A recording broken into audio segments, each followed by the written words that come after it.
Pwede ko lang madukot yun eh. Oh, pambihira oh. Walang magawa yung mga Hapon oh. Itungtong ba naman yung bato dyan eh.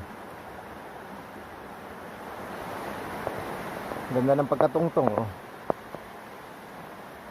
Pinaglaruan eh. Ito talagang sigo dito oh. Ano? Sigo talaga. Oh, nilak. Mapual. Nilak niya. Oh, ganda pagkakatungtong oh. Oh. Kung na to, nilagyan ng kwan. Papunta rito sa biniak na bato. Ayan. Ito nilak oh, para hindi mabuwal. Ganda ng pagkakalak.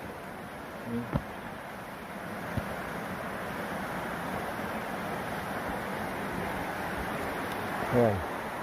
Ganda ng pagkakabiyak. Pantay na pantay. Ayun yung kalahati.